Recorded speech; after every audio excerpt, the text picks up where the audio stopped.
ladies and gentlemen, this morning we've come to a part of our lecture where it's incredibly exciting because we're going to have a look at movement this morning. Movement is life. Strength comes by exercise, and activity is the very condition of life. Stagnant pools breed disease and stagnant bodies breed disease. And we've come to a time in Earth's history where people don't actually need to move that much because we've got cars and buses and trains and planes and vacuum cleaners and automatic washing machines, and people don't even use elbow grease to wash the showers now, they just use sharp chemicals. And because activity is not a necessary part of most people's lives, many people are getting sick because their bodies are not moving. A couple of times this week I've referred to the blood as the river of life. It is the river of life because wherever the blood touches, it brings life. It brings nutrition, it brings water, it brings oxygen, and it takes away waste from every single part of the human body to every absolute extremity. One of the problems is when the body's not moving as it should, that river of life doesn't reach the extremities quite like it should. I'm amazed at the amount of people, even young people, tell me they always got cold feet. What does cold feet mean? There's no river of life down there because the river of life is warm. So any part of the body that's cold, it's an indication the river of life's not getting there. And if the river of life is not getting there, death can start to happen in those parts of the body. Early in the week we looked at the kidneys, and we looked at how many people are experiencing cold kidneys because they're not wearing enough clothing in that area. That's when those little nephrons start to die because the river of life is not reaching them.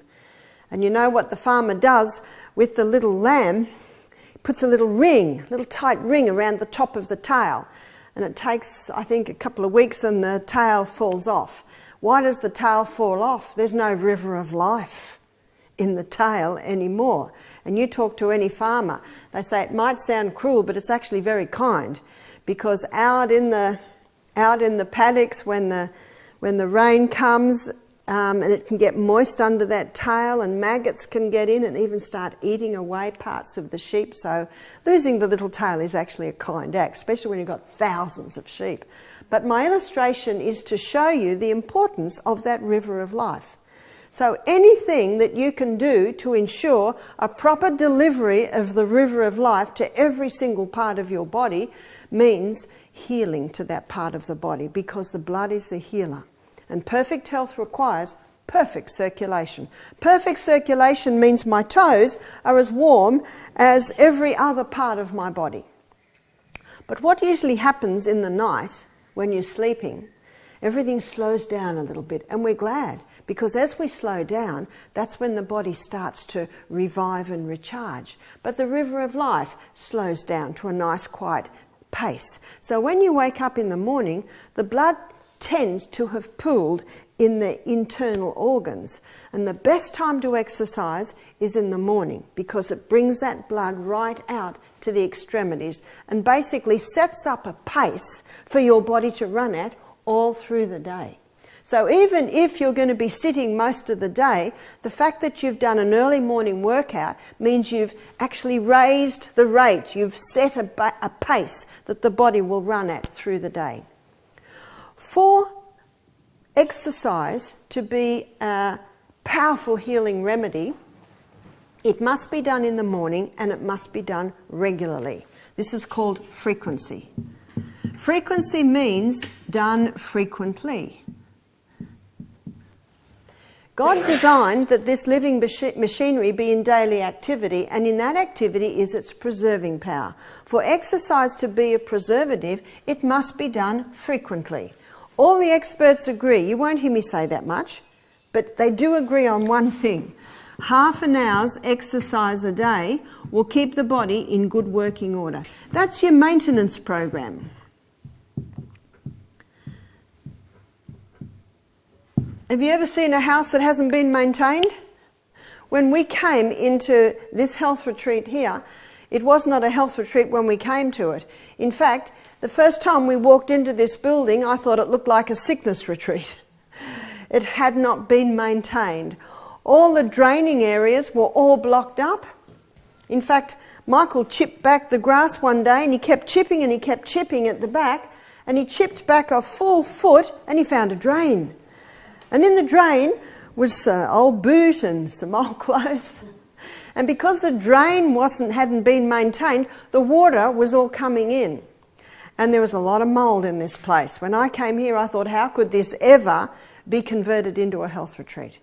It had had no maintenance program. Takes a lot of work to build a house, but not a lot to maintain it.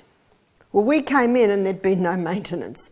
And it took 6 months of a lot of workers to get this once again up to operating standards. It hadn't been maintained. We're maintaining it now. I meet so many bodies that haven't been maintained. Haven't been maintained. And some people say, can you get me fixed in a week? I said, whew, the body's an amazing piece of machinery, but whoa, that's a tall order, a week. How long since you've exercised? Oh, 20 years. Do you know, with many human bodies, it takes 20 years of not treating it right before it breaks down quite badly. Well, I've got some good news. It's not going to take 20 years to get it better again. Did you catch that one? Won't take 20 years. Might take 2. Take a month for every year you've done it wrong. It's not year for year. That's the good news. We couldn't get this place ready in a week. It took 6 months of very hard work. And this is not a living machinery. Your body's a living machinery. And the miracle of the human body is what some bodies survive, considering the conditions they've been given. But because the blood is the healer, anything that stimulates the blood moving a little bit faster is square one, paramount. Half an hour's exercise a day will keep the body in good working order. That's your maintenance dose. 1 hour's exercise a day will reverse major problems. What sort of problems? You name it. Start at the tip of your toe and go up to the tip of your head. And any problems in any area of the body, take a 1 hour exercise a day to get a reversal of major problems. Did you hear about the old Aussie farmer? Happened about 30 years ago. Michael said it was in the news again recently. Been given 6 months to live. I think he was in his late 60s. He had cancer. In his distress, he just put a few belongings into a wheelbarrow and decided to walk. He's going to walk around Australia. And he walked, and he walked, and he walked. It took him 2 years. How long did he have to live? 6 months. When he got back, he felt fantastic. He felt vibrant. His body was not walking like this anymore. It was almost sprinting. And the energy that it took to sprint was less than the energy when he first started out just to walk. Amazing things happen in the body when you start to move it. He saw his wife and he thought, who's this old lady?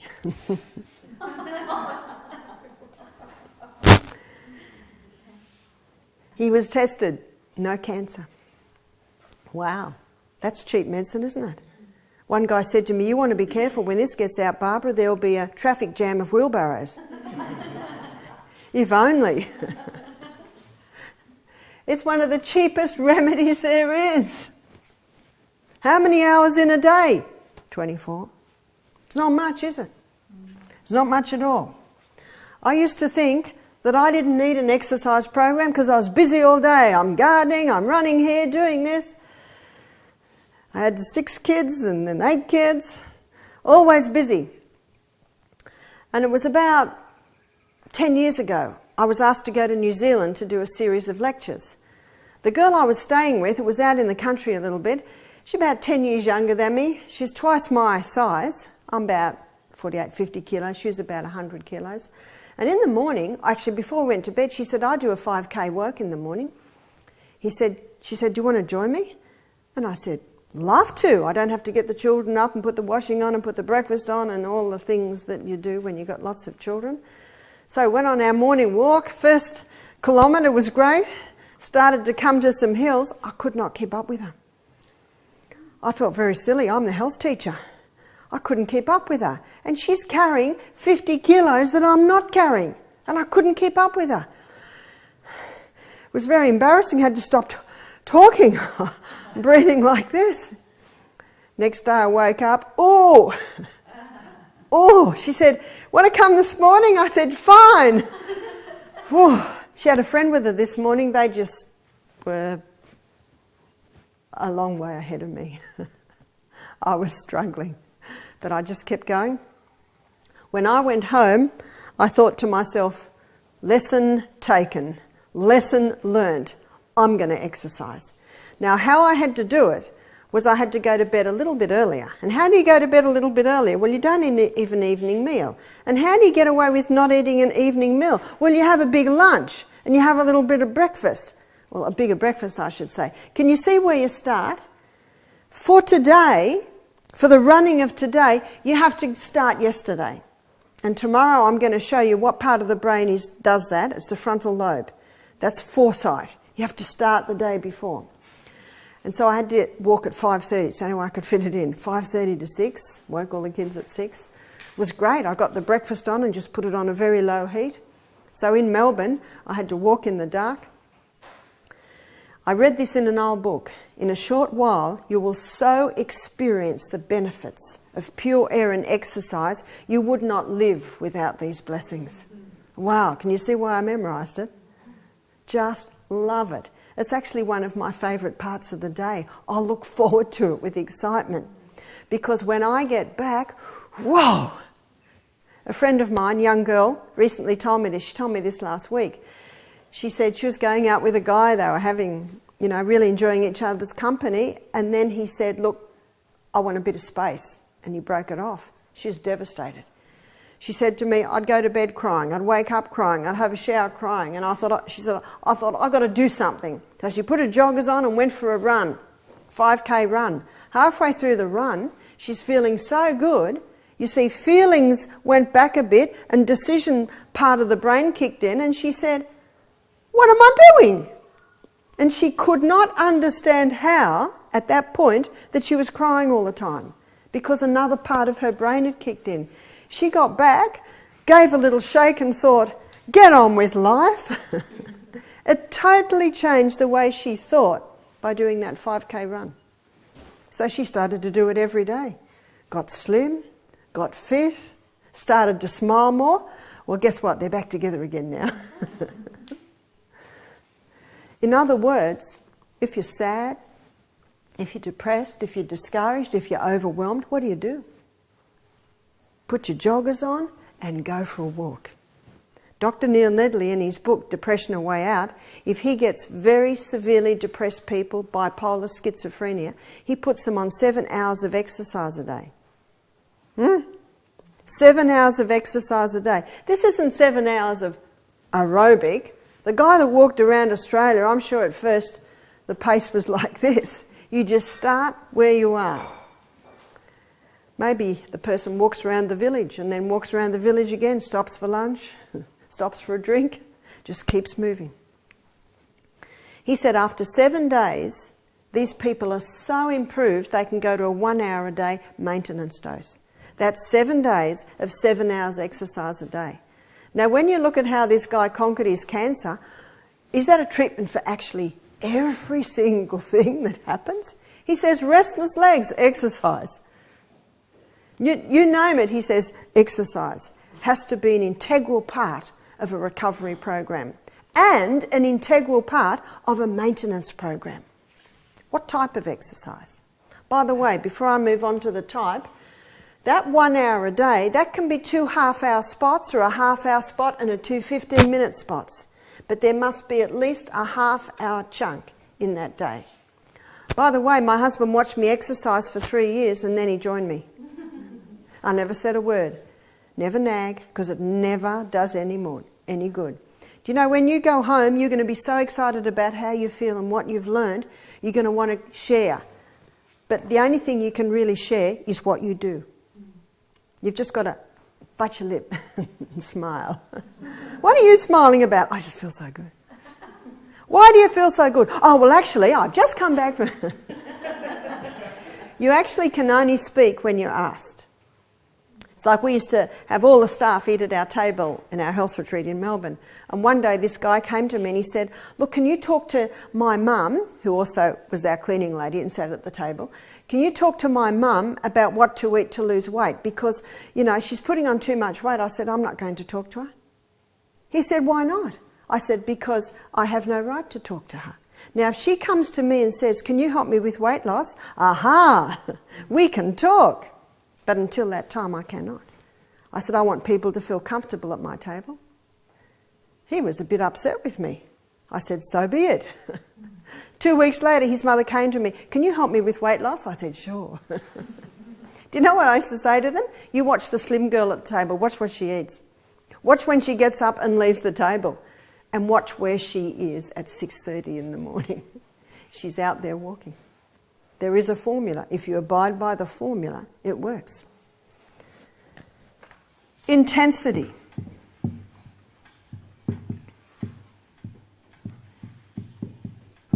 Intensity is the other part of the formula. This is no gentle stroll. This is hard work. And I think when the farmer with the wheelbarrow came to the hill, there's a bit of hard work there, wasn't there? But notice when you're cycling, notice when you're walking, there are periods of intensity and periods of rest. And the rest is just as important as the intensity. You could call the rest recovery. Rest doesn't mean stopping. Rest means giving the part of your body that you're working out a recovery time. And when you go to the gym, you probably notice there's circuits, because this exercise will work the quads. And then when the quads are starting to scream at you, give me a break, then you'll go on to maybe another one where the quads will get a break and maybe you're doing push-ups on that one. So the quads are getting recovery time. And you'll find cycling, you do it because you're up the hill and then you've got your recovery downhill. You look at children in a playground. What do you see? Dart here, running over there, stopping for a little bit, running over here. Have you ever watched them? You watch children, they've got periods of going for it, periods of recovering. Now, they're not choosing that recovery time, that's just what they do. Always watch the kids. How do the kids breathe? With their abdominal muscles. By the way, how do they run? On their toes. On their toes. I've got a friend who's a runner and he said, I was taught to run like this, you know, heel up. He said, you know what they're saying now? Oh, sorry, that was wrong. You've got to run like the children do. Watch how you run on your toes. Just watch the kids, the way they naturally do it. That's the way to do it. So what is this intensity? It's called interval training. Have you heard of interval training? It was probably in about the 90s, I think. There was a Japanese trainer who got his girls, I think it was figure skating, ready for the Olympic Games. He got them to an incredible fitness and he did it by this interval training. And what it is, you absolutely go for it for 30 seconds. That's not long, is it? It is when you're going for it. That's all it takes is 30 seconds. Absolutely going for it. And how many people, when the heart rate starts and the respiration increases, they back off? How many people, when they're going up the hill, back off a little bit? Nah, you push yourself up the hill, and when you're going down the hill, that's when you can back off a little bit. It's this interval training. And depending on your fitness, depends how many 30-second blasts you can put in. Half an hour's exercise a day, putting in a 30-second blast, that's not much, is it? That's not much to ask, is it? If there's no hills, you might jump down on the ground and do some 30 seconds push-ups. You tried 30 seconds push-ups, a lot of time push-ups. Can't get down on the ground, do it on a tree. I think everyone can do this. Push-ups on the side. It's actually intensity. You've seen really obese people, 150 kilo, really large. They've done studies on these huge people, and they presume their muscles will be very strong because the muscles are holding all of that weight. But the opposite's true. They found that the muscles are thin and weak and sometimes paper thin in the back here. And this was a real puzzle. It's all to do with the way the body runs. Because the muscles aren't being called into use because the person's not moving. And why don't they move? Because it's too hard, because they're carrying so much weight, and the knees start to crack. Did you know that? Under the weight, the knees start to crack. And they go on their ankles, the ankles start to crack. And so they, it's too hard to exercise. And what happens when they eat, and how many of them are eating, how many Aussies are eating high carb? It all goes to fat. It all goes to fat. And the muscles almost start to sleep, and the muscles start to break down because it's very expensive muscle. Running machinery is the muscle, so it starts to break down. And so what they have found, same as this Japanese trainer found, if you can do a 30 seconds intensity, what it does is it gets inroads of blood into those muscles, wakes them up, gives them a shock, gives them such a shock, they tear. These are called little micro tears. But when the micro tears happen, then the body needs more fuel. And so the person starts to eat more. They're not putting on weight. The fuel's going to the muscles, and the muscles start building, getting stronger and stronger and stronger. It's basically the same as waking the muscles up. What wakes the muscles up is this. You've got to do this intensity. Now, this intensity can change depending on your fitness. Michael and I have been doing it. Well, we always do it when we get a hill. And what we've started to do now, when we get to the hill, we start jogging. We start jogging up the hill. 30 seconds isn't long. Yes, it is a long time when you're absolutely going for it. And your body will start screaming at you, "Give me a break." Quiet. It's only 30 seconds. And of course that will change depending on the person. For someone who's not fit, carrying a bit of extra weight, that just might be a walk up the hill. But if a person isn't carrying extra weight and a lot fitter, it might be running for your life up the hill. So you actually gauge it as to where you are. And the beauty on your morning walk, when there's a whole heap of you, you might have different people blasting here and blasting there and blasting there. And then when it's recovery time, you can come back together. You need to breathe deeply. Don't go for, sometimes you feel like holding your breath, don't. You need that oxygen to go in.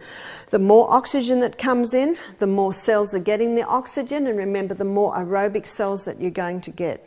So it's very important to have that little blast of intensity. Time yourself, it's easy, you just count. 1, 2, 3, not like this, 1, 2, 3, 4, 5, 6. Remember, a second is 1 and 2 and 3 and... Michael and I have been doing it in the creek because we swim every morning. And since the flood, there's more rapids in the little part where we swim. So we get in there and we swim for our life. You just go for it. And at the point where you usually stop because you're just so tight, you just push yourself through it. And you go for that 30 count. And when we stop...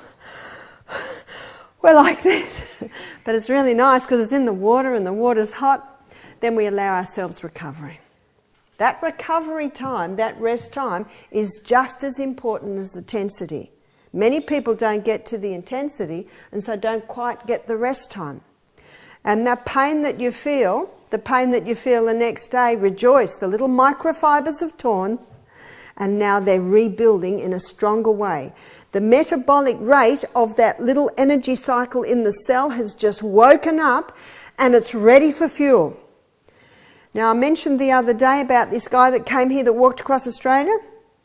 He said to me by the end of the walk he could eat 5 times the food that he was eating at the beginning of the walk.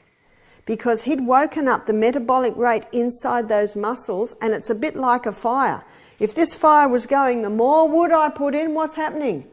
The more fire, the hotter it burns. When you wake up that metabolic rate of your muscle cells, the more fuel you give them, the harder they burn and the stronger they get. I was reading about Dr. McGuff recently, and he's a guy that's written a book on this, Science by Exercise. I haven't read the whole book, I've only just started, only just got the book. Fascinating stuff. He says in there, regarding weight loss, which is what so many Aussies are very interested in, he says 80% is diet. Now this is the exercise guru. He says 80% is diet.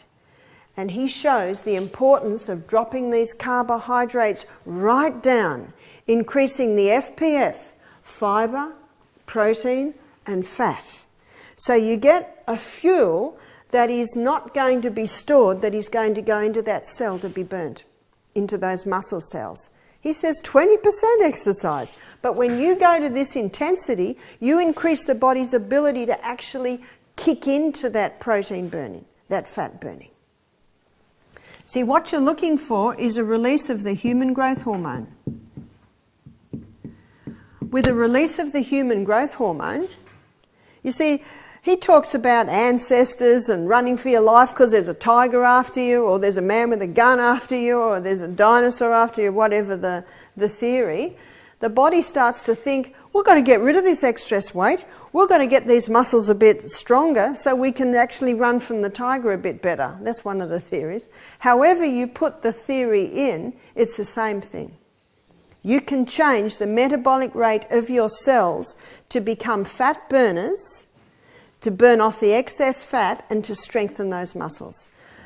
Dr. Atkins, he showed in his book that if you're eating adequate protein, you will never lose muscle. And so you see the cycle that the obese, overweight people get into. The more carbs they eat, the more it is stored and the less the muscle is being used.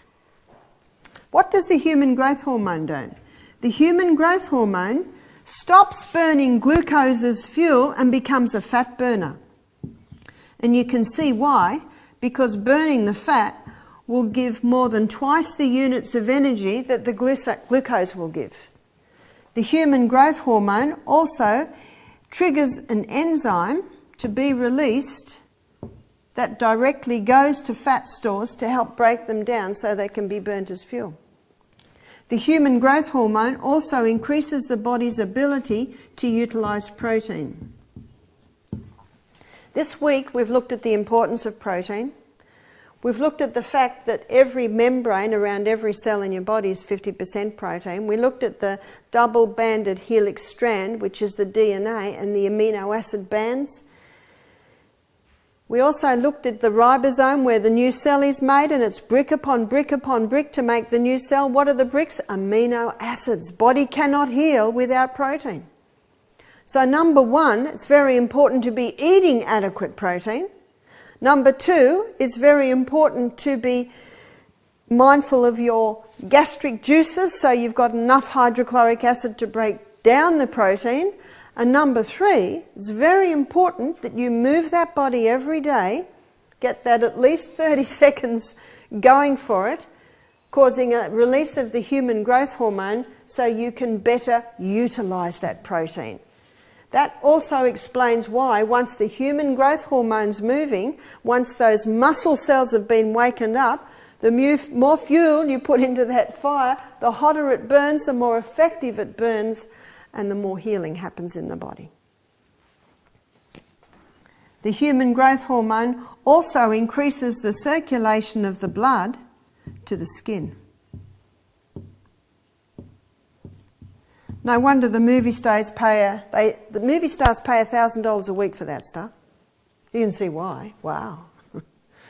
Keeps them young. Well, I'm offering it to you cut price today, ladies and gentlemen. Half an hour's exercise a day containing a maintenance of 20 minutes aerobic. And your 30-second going for it will kick you in to that aerobic running. Aerobic and cardio it's called. Why is it called aerobic? Because it gets more oxygen in, because you start breathing a little deeper. Very important when you're exercising to have that mouth open. So you've got oxygen going in nose and mouth. Now the other day I said we should be breathing through our nostrils. But when you're exercising, when you're going for that 30 seconds, aerobic, when you've got that human growth hormone type exercise happening, you need both. One lady said, "You said we should breathe through our nose, Barbara. I've been exercising, walking up the hills. I have to open my mouth." I said, "So do I. We all do." Aren't you glad God gave us two? And when you're really going for it, you need both. Absolutely. That's your aerobic. What's your cardio? Your cardio is referring to the cardiac muscle, which is the heart muscle. And when you start moving, that heart muscle starts pumping a little bit faster. So they're your signs that you're doing the intensity. Your intensity is your aerobic cardio. Dr. McGuff is a cardiovascular surgeon, and that's why he started at this theory, to get his heart patients' heart muscle running a little bit faster. But then he found all of these other benefits. Very interesting reading. The proverb says, "Keep the heart with all diligence, for out of it are the issues of life." Absolutely. Keep that heart with diligence. How do you keep it with diligence? You make sure you're lowering your carbs, eating the 3 essentials, and you're moving the body every single day. One lady said to me, "Do you ever wake in the morning and think I won't go today?" I said, "No. It's actually not even one of the equations of the morning." When I wake up in the morning, my thought is it raining? Do I need a hat? Is it hot? Do I just wear a t-shirt? 9th of March this morning, first day I wore my leggings. It was a bit cool this morning. That's the only equation in my line. So the human growth hormone, easily accessed, half an hour's exercise a day containing the 20-minute aerobic will cause a release of that human growth hormone. And remember, your 30 seconds, that's the beginning of the maintenance of your cardio. Yes, you have recovery, but that 30 seconds kicks you into aerobic running. Basically, when I mean running, the cell running, your metabolic rate running. When you maintain that 20 minutes aerobic, the human growth hormone is active for 24 hours. Wow. You know what that means? It's forever running. I told you it was a bargain. No matter where I am, I do it. When I was in Fiji early December, early morning along the beach, that was so nice. And then we just ran into barefoot running on the beach, nothing better. And then we dived into the sea at the end. I had about 100 Fijian kids between the age of 40 and about 14 and 35.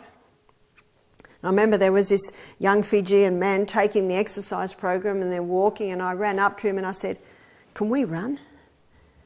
He said, "Yes." And we went for it. He said, because you see, sadly, some of those young Fijian kids are overweight and they can't run. But you just start where you are. Maybe a brisk walk. You just do what you can. And what if the ankles or the knees aren't working? Get an exercise bike. Still doesn't work. Swim. Swimming is excellent exercise. I was in Foster a couple of years ago doing meetings, and we got an apartment by the sea. Have you ever booked an apartment by the sea or with sea views on the internet? Yeah, we had sea views, about 2 foot of it between the buildings. Anyway, we were 1 street back. When you read the internet, you think you're right on the beach. Anyway, we walked on the beach every morning. And it's hard to get aerobic there, so I just kept running. You keep doing bursts of running, or jump down and do bursts of your push-ups. And there was a sea pool. How I love sea pools. High tide, the sea pool gets a beautiful flush out. So every morning I dived in the sea pool. Do you know what that quick cold does? Now it's July, so I'm in the sea pool 10 seconds at the most. But the sea water in the winter is a lot warmer than the creek water because of the warm currents that come through. So I was only in there about 10 seconds. And I don't know if you've experienced it this week. Please try it if you'd like to. Mention it to Howard, take a little towel, leave it down by the bridge maybe, and at the end of your exercise, dive in. And you'll find when you're coming back, your muscles are energised. We find after we've done our dip in the creek, we can almost run up those hills because that's what that quick goal does. It just energises those muscles and just whoosh, Gets that blood in very quickly. So I'm down by the sea pool, diving in every morning. So good. And there was a lady there, and I saw her there about 3 mornings. She had a wetsuit on, she had a little wetsuit hat on, she had a kickboard, she had flippers, and she would just go backwards and forwards. So one morning as she was coming near me, I went over near and I said, "Excuse me, can I ask you a question?" And when I got nearer, I looked at this lady. She was in her 70s. Whoa. I said, "Can I just ask you a couple of questions?" She said, "Sure." I said, "Why are you doing this? Are you doing this for an injury?" She said, "No, this is my morning exercise program." She said, "This works really well for me." Wow. Knees or feet don't work? Swim. Cold? Get a wetsuit. Can't swim? Kickboard and flippers. There's no excuse there, is there?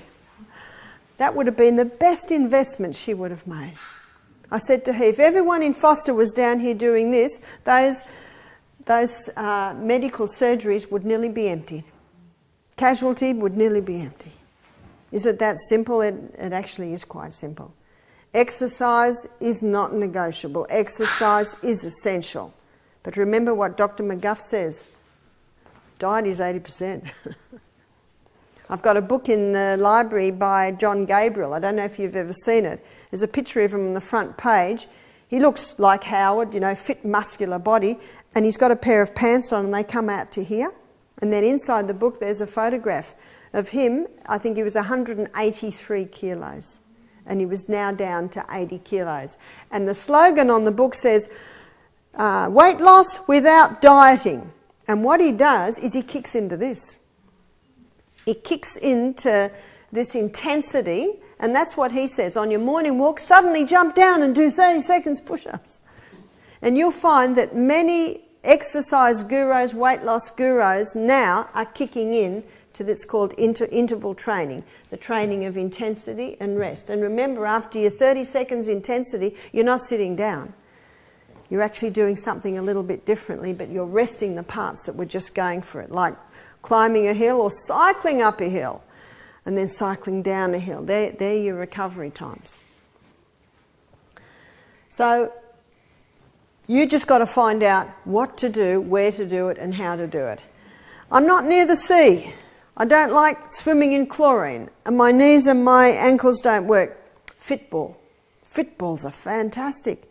Just one ball only takes up a small room, and you know, if you're in a high-rise building and it's snowing outside, you can use Fitball. But when you do your Fitball, make sure you open the windows because you're going to need some oxygen, some fresh air. That's why we need plants in the house. And you can get quite a workout with your Fitball. Pilates. One day I said, I can't get down on the ground. Fitball. That was the only thing we could do with one lady who was about 120 kilo. We got her a Fitball and we put her near the stairs and she held on to the banister because at first she couldn't even sit on it. When you sit on a Fitball, your core is working really hard, otherwise you'll fall off the Fitball. And your quads and your core, your abs start to work really hard. And you can get quite aerobic, quite intensity by doing the Fitball. So not negotiable subject, you just got to find out what to do and how to do it. It's good to have a few options for if it is hailing or snowing or whatever, where you can do a Pilates workout. Pilates is great because many people in Australia have sore backs, don't they? Back problems. And you notice that the biggest bone in the body is the femur. Biggest muscle mass in the body is the quads. And do you know why that is? Because we should bend and lift right here. And the only time we don't bend and lift there is when we bend like that. When we bend like that, we're not putting any strain on there, all the strain goes here. But if you keep that back straight, all the strain goes here, in the quads and in the femur. And that's why they're so strong, because they're supposed to take the weight and the strain. Many people's backs bend like that instead of like that because they sit on lounge chairs like this. So be mindful of your posture. When you get those abs strong, they will automatically pull in to line that spine, so it'll be a lot easier.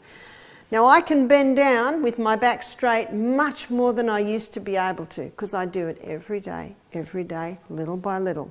When I was in the Bronx in 2004, There was this 70-year-old Jamaican man weeding round the... Where do you get weeds in the Bronx? Well, there's about an inch between the telegraph pole and the cement sometimes. Not much. He was bending down weeding. His legs were straight. His back was perfectly straight and he's weeding. Wow, there's not many people can do that. It's nothing to do with age. It's nothing to do with genetics. And of course, it's nothing to do with money. It's just time. It's just what you put into your body. So let's have a look at exercise. It's got to have frequency, intensity, and the last one is duration. And the duration, of course, takes into consideration not just doing your 30 seconds and then stopping, but you keep running the human body, and the recovery happens by changing the different muscles that you're using. See, when you're swimming, it could be breaststroke one lap, it could be freestyle another, it could be backstroke another. So alternating the different parts of the body that you're using, but you're actually maintaining that aerobic. You just flip from one exercise to the other. So part of your body that you've just worked to its absolute limit, then you kick over and give it a rest. Now what this Japanese trainer found, that when his girls exercised like this, then when they went for a big long endurance skate, they had more energy to do it. They had more ability to do it because all week they were doing this interval training. It's quite simple, isn't it? And when you know those keys, then you're able to use it. We had a girl come here and she told me that one day she was going to a basketball.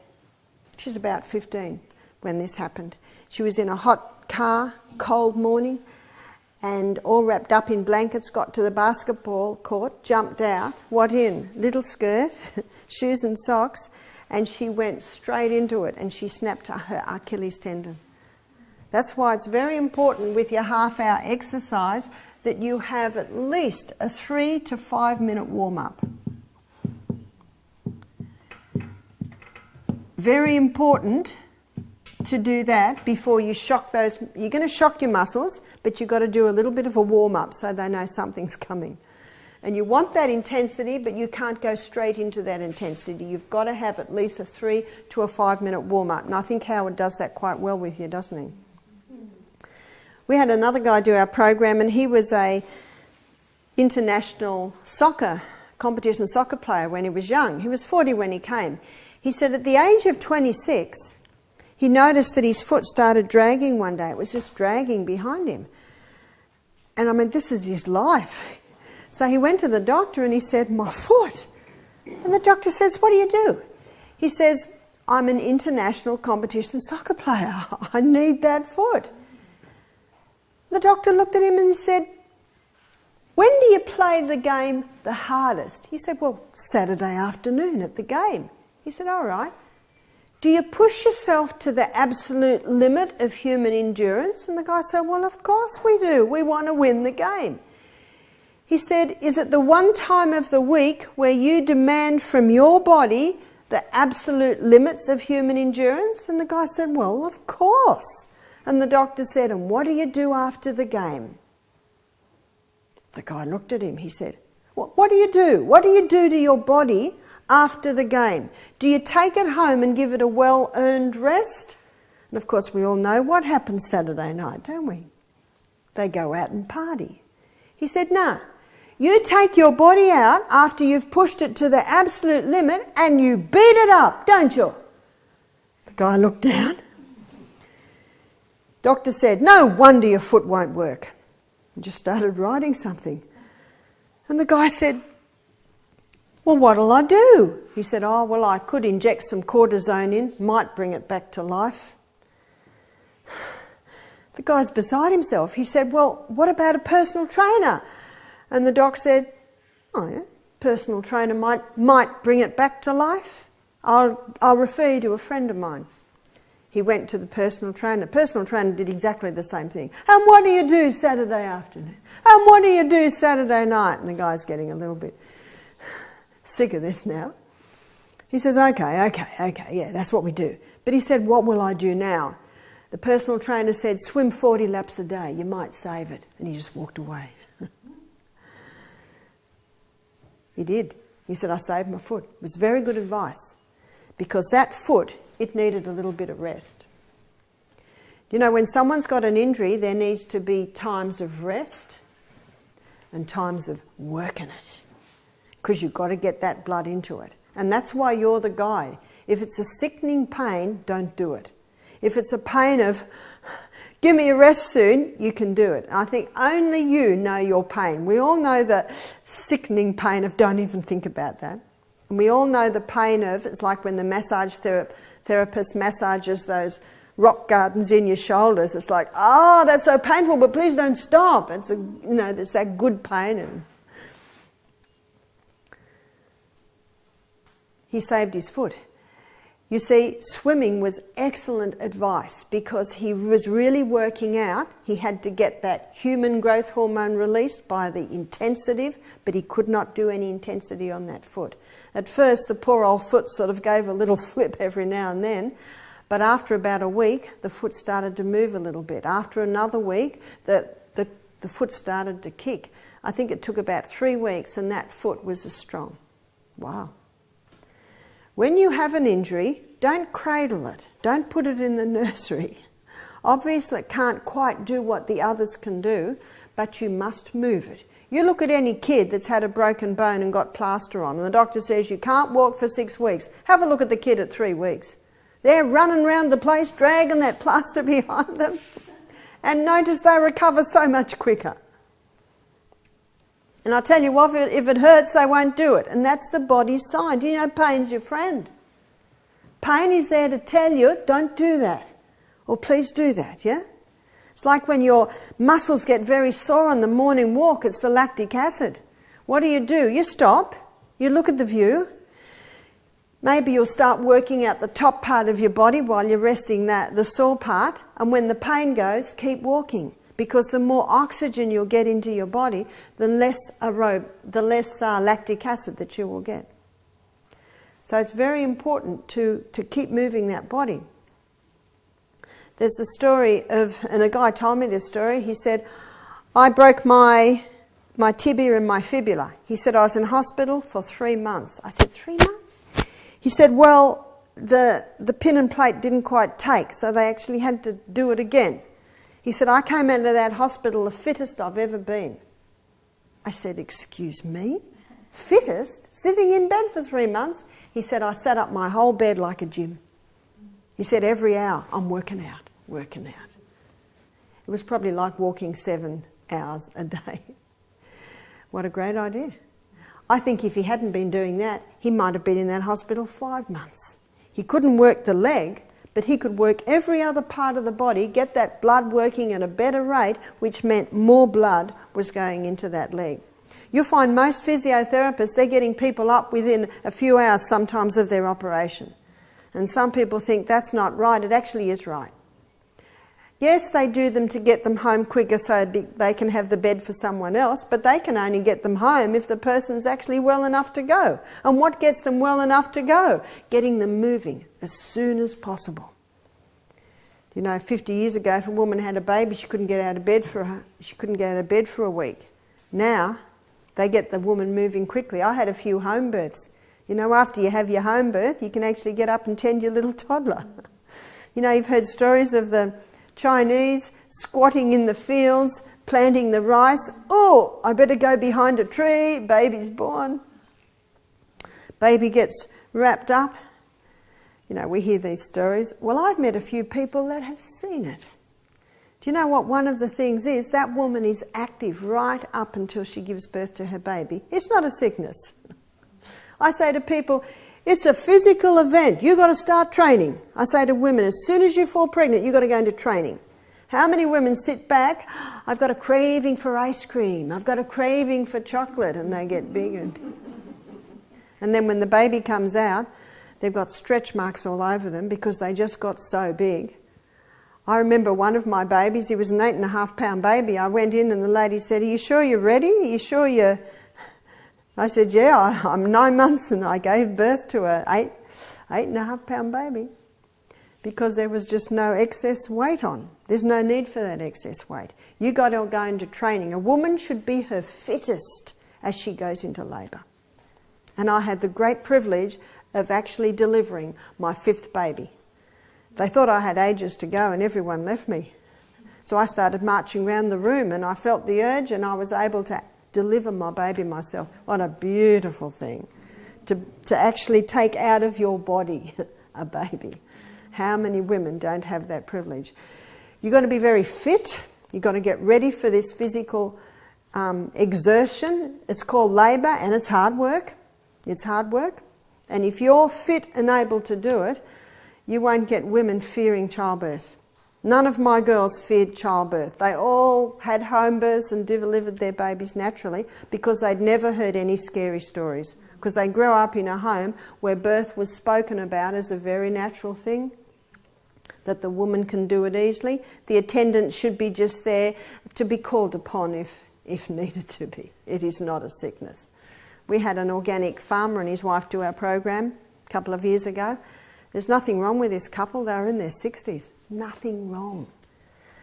I could not find any ailment in this couple. They said to me, we've been organic for 30 years. They have an organic dairy farm. They said, but everything we eat is organic. And the farmer said to me, do you know I'm never called out to a cow in distress at childbirth now? Wow. He says, before we went organic, once a fortnight I'd be called out to a cow in distress giving birth to her baby. He said, never now. Isn't that interesting? Every cell in the body is so well nourished, it works well. And what a sickness industry almost is surrounding birth today. Yeah? And yet if the woman's body's strong, healthy, well nourished, birth should happen with ease. Tomorrow we're going to talk about what happens between the ears, and I'm afraid many women fear childbirth, so that's the fear thing. But you know, fear and faith are polar opposites. When a woman believes that she will be able to deliver her baby and the baby will be healthy, that goes a long way to producing that. I remember there was one book written, Childbirth Without Pain, and it was this guy, Grantley Dick Reed his name was, and he was an English physician in about the 40s, and he used to watch women scream all through childbirth. And then one day he was called to a woman who was giving birth to a baby in one of the little homes in the slums. He went down there, he went into the room, it was dark, and he said there was a real peacefulness in the room, and there was the woman going through labour, breathing through every contraction in control, and he decided to just stand back. He thought, this woman doesn't need me, but I'm going to watch. And as the breathing got heavier, he knew that the contractions were getting stronger, and she would just relax and breathe deeply between every contraction. He knew when she went into contraction, knew it by the way she was breathing. She'd breathe up to the intensity and breathe down. And then her breathing changed and guttural sounds began, and he knew the baby was being born. So he went over closer and just helped her a little to deliver the baby. He went home that night puzzled. He thought, why did this woman just birth her baby naturally with no screaming, no terror? And he just thought of the women in hospital who just scream, and one was such a marked difference. And he went right in to what happens in the stomach wall. See, we have muscles that are involuntary and muscles that are voluntary. And in labour, the involuntary muscles tighten with every contraction, pulling that cervix up. And when a woman is fearsome, her voluntary muscles tighten against the tightening of the involuntary muscles, and there's the intense pain. Isn't that interesting? So he wrote a book, Childbirth Without Pain, by Grantley Dick Reed.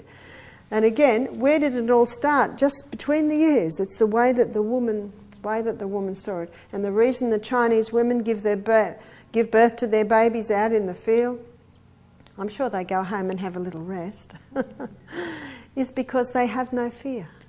Because they've not known any fear in childbirth. Tomorrow we're going to spend a whole lecture on what happens between the ears. But one of the best ways to get that brain working a little bit better is to exercise. Exercise is vital. It's the very condition of life. More people rust out than wear out. This amazing human body is different to any other machinery. The more you work it, the stronger it gets, the more efficient it gets, and the stronger that heart gets, and the more efficient that heart beats. It's almost like your bank account. You put a little bit in your bank account every day, within a year or 2 or 5 years, you've got a nice sum of money. It's exactly the same with exercise. You put a little bit in every day by your morning exercise, you have a look in a year or 2, and you'll be amazed at how strong your body is. I just do half-hour exercise a day containing always approximately 20-minute aerobic. I don't consider that I am peak fitness, but I would consider that I was average fitness. And I did a walk one day up a huge mountain, hour and a half walking like this. And in the team we had, one of the guys was about 35 and he had all those little machines monitoring your heart rate and your breathing. And we got 3/4 of the way up and he's monitoring it and he said, "Let me have a look at yours." And he looked at mine and he went, "You're one fit woman." I was actually better than him and he was 35. You see, it's just such a simple thing. When your body's fit and running well, it's like you're driving a Rolls Royce of a body. How nice to live in a body that works. It's got nothing to do with age. It's got nothing to do with genetics. It's all, and that's the same with your bank account. It's got nothing to do with age or genetics, does it? It's purely what you put into it. It's exactly the same with the fitness of the human body. You put a little bit in every day. When a crisis comes, if I've got a bank account, I've got something to fall back on. When a crisis comes, whether it be physically, mentally, spiritually or emotionally, if your body is fit, you've got a bank account there. And I think one of the reasons so many Aussies are coming down with mental illness is they've forgotten square one, which is exercise. Because not only does the blood improve to every part of the body, it improves into the brain, as my initial story showed you. The only time you'll have trouble with exercise if you try to exercise in a body that is not well hydrated and not well mineralised. I'm going to give everyone a break now, and after the lecture we're going to have a look at those 2 vital subjects, water and salt.